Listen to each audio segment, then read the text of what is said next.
Hey everyone, it's Adam here. I can't see any guy. It's not wasting any time. Let's get right to the point. I've just started reviewing the Halloween movies.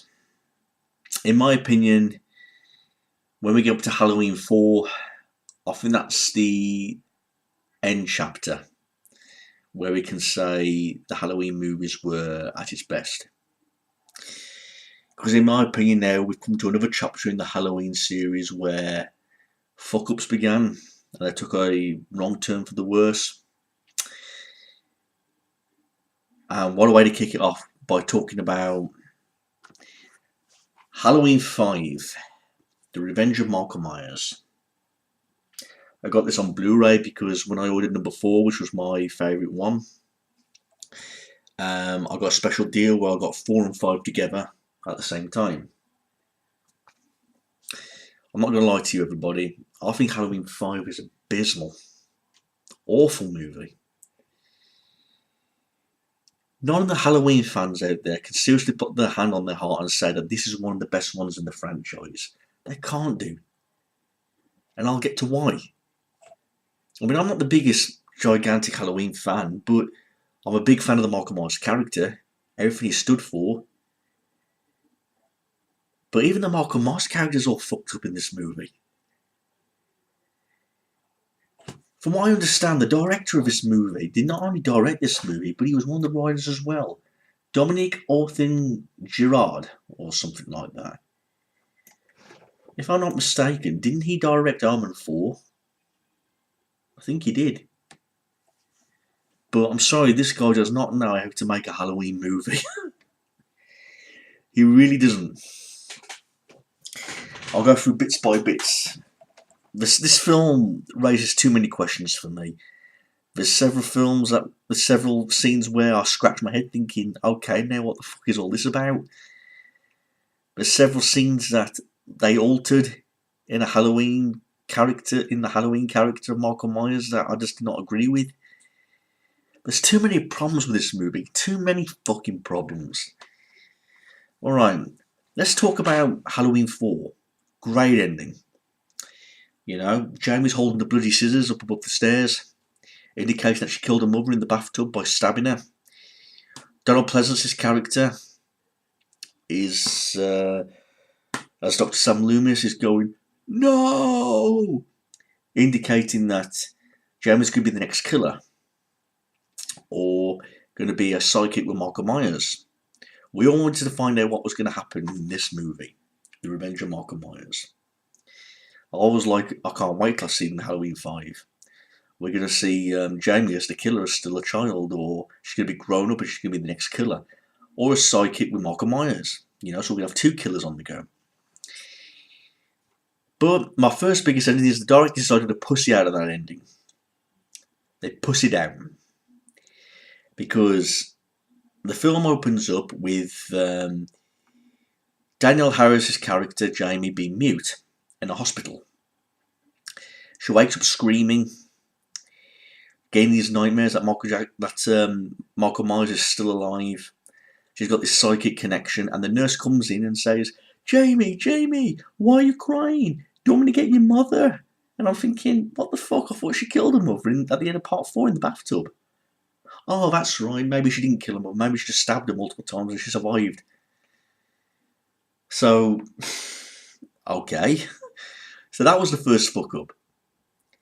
I thought Donald Pleasance's character in this movie was, I wouldn't say horrendous, but showing a side of him that we've never seen before. He was very mean to Danielle Harris in this movie. Talk to me! Why are you crying? Why are you crying? Tell me! You know. But we learn that Michael Myers has survived that death at the end of number 4. He falls into a river, he floats away. Goes into a coma for about a year. 1 year later, he wants to come back and do his old killing spree again, but mainly get into Jamie, who's now a mute in a psychiatric hospital. But she's mute for the rest of the movie, so she doesn't really get much to do. She has no lines to say or anything, not until like the 3rd act, I believe. Check this out, everyone. Look what it says at the front. Michael lives, and this time they're ready. Who's ready? And if they're ready, ready for what? We're not talking about a war film here and over-the-top action, because there was not action in this movie. It was just plain flat. Really flat. It doesn't seem like this movie took place in October around Halloween time.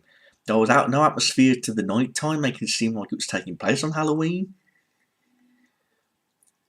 And I thought the look of Michael Myers in this movie was awful. The mask, for example, horrible design.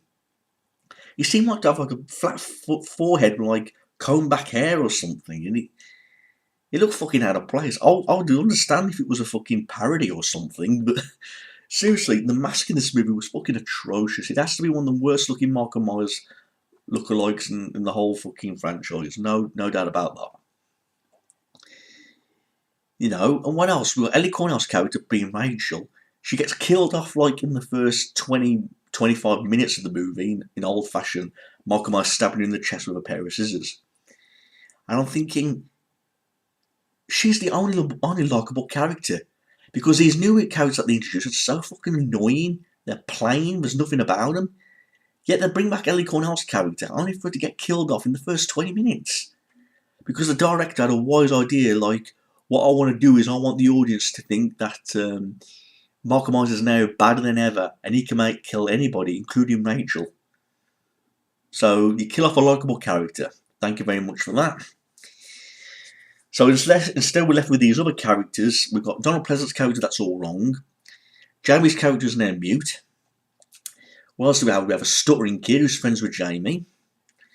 Nothing wrong with kids who stutter. I know it's not their fault or anything, but was it really a wise move to put that in a Halloween movie? Really? Was that really needed? And don't get me started on that Tina's character.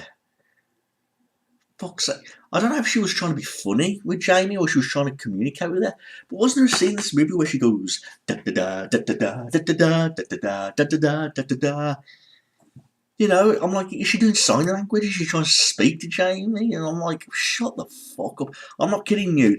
That character was so fucking annoying. Gotta be like the worst character in the Halloween fucking franchise. Gotta be, without a doubt. She was so annoying, it was like shoving red hot needles down your dick hole. That's how fucking annoying she was. So we've got the Michael Myers character that's fucked up. We've got James' character mute. We've got Donald Pleasant's character, which is taking his character wrong turn for the worst. We've got an annoying Tina. We've got an annoying stuttering kid. Oh, and top it all off, I can't believe I didn't mention this, but what's the highlight of the movie? Michael Myers crying. So let's talk about this guy right here, shall we? Michael Myers. He goes from the first Halloween movie being a stalker. That's what made him really cool. The fact he was a stalker and he was very scary. He goes all the way from that, all the way to an emotional, crying human being who's developing this emotional sadness where she's alone with Jamie and starts crying. Was that a wise move for this character, really? Did Freddy Krueger cry at one point, or did Jason Voorhees cry at one point? Pinhead, Chucky, did they all cry? No, but this guy did. What a terrible way to fucking turn a famous horror icon into a crying little fucking pussy. So we've got these dull atmospheres, we've got these characters that have taken a wrong turn for the worse, we've got annoying characters thrown in, we've got a pussied out ending at the end of Halloween 4. And when I did my research on this movie, Halloween 4 was such a big hit, they wanted to see another movie. So in the year 1989, exactly 1 year, this piece of shit comes out. So they rushed the sequel, because Halloween 4 was such a big hit. You know, there's nothing special about this Blu-ray. The fact that even the bonus features have got a little bit more than Halloween 4, but nothing. Audio commentary with actor Don Shanks and the author Justin Beeham. Audio commentary with Daniel Harris. Halloween 5 on set. Halloween 5, the original promo and a trailer. That's all you've got. So you've got fuck all in the fucking bonus features, just like all the rest of the Halloween movies. So there's nothing to see in this particular movie. There's nothing to fucking see in the bonus features. This did not feel like a Halloween movie to me, everyone. If anything, it felt like a fan movie that was all put together in a failed Halloween script. I don't know what the fuck the director was thinking in this. I mean, what else was there? Like the ending, for example. Loomis stops Michael Myers with a net and uses tranquilizers, which tranquilizers apparently stop Michael Myers. And he uses this piece of wood to whack Michael Myers constantly until he was knocked out. And I'm thinking, let me get this straight. Halloween 1, a bullet didn't stop Michael Myers. Halloween 2, fire didn't stop Michael Myers. Number 4, being blown to fucking death to fucking pieces in the mine didn't stop Michael Myers. So bombs, bullets, fire did not stop Michael Myers. Yet a net and a tranquilizer did. And a piece of wood. Just imagine all the trouble they could have saved themselves if Loomis was going to use a piece of wood in the first place. And the ending, Michael Myers in a jail cell. Danielle House finds out that he's no longer in the jail cell, and she goes, "No," and the fucking credits roll. I know it seems blunt the way I've put it, but it was a blunt movie, everybody. Halloween 6, I feel exactly the same way, but if people said this was the worst one in the franchise, I'd find it hard to disagree with them. But you've got Halloween 4, fantastic movie, number 1 and 2. Great little movies. But Halloween 5, what the fuck went wrong here? Really, I watched it all the way through and I can't remember not one good thing about this movie. The killings had nothing to them. Didn't feel like a Halloween movie with the settings and the fucking nighttime scenes. You know, it seems like Donald Pleasance didn't really give a fuck in this movie. He had a different turn of character. Being mean to Jamie and then having the scene stopping Michael Myers with a net and some pieces of wood and tranquilizers. Jamie being mute. An annoying Tina character thinks she's funny by singing to a mute Jamie. A stuttering kid. Ellie Cornell's character Rachel getting killed off in the first 20 minutes of the movie by Michael Myers in a stupid fashion when she's like the only likeable character who we remember. You know, Jamie showing zero shit given when she finds out Michael Myers is no longer in the jail cell. So, way to go. Great directing and great writing by this fucking director. The same actor who went to do Omen 4, I believe. This movie was fucking atrocious, everybody. Fucking atrocious. I can't believe they started off really great like that and they made it go in the direction the way this went. I mean, Halloween 6 that's just a boring movie. Halloween 6 is just boring. But I will admit, this movie has more problems than Halloween 6. At least with Halloween 6, I don't know. I'm not going to defend Halloween 6 in any type of way because I hate that movie, Halloween 6. I thought it was a boring movie that didn't really make any sense. But this one is just dog shit upon dog shit. From start to finish, no sense making whatsoever. I don't know what. For a Rush sequel, they really hit rock bottom with it, everybody. They really fucking hit rock bottom with it. Everything from Michael Myers' mask, all the way to a fucking annoying characters, and I don't know where to fucking begin. The list is fucking endless of how bad this movie is. I mean, Halloween fans, people say that this is one that took the turn for the worse, and this is the one that ruined the franchise. Because let's face it, the Halloween movies, they didn't get any better from here. None of them.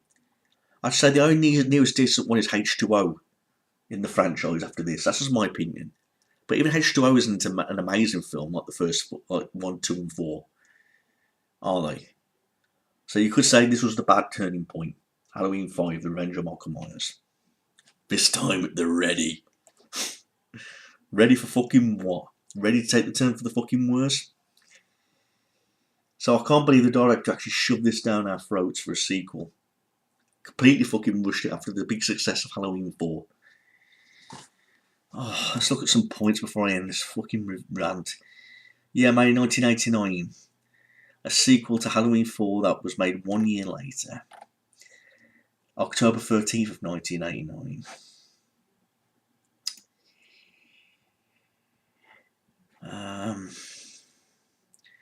Yeah, negative reviews from critics. 3.5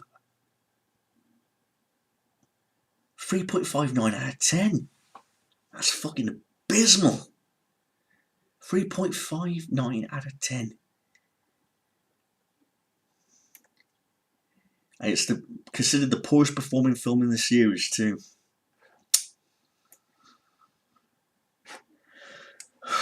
What a shame it's become. But I've said it from time and time again, the more sequels you make, the more worse they get as they go along. And what a shit it takes on all the good films in the franchise as well. Halloween 5 did just that. That's all I've got to say about Halloween 5.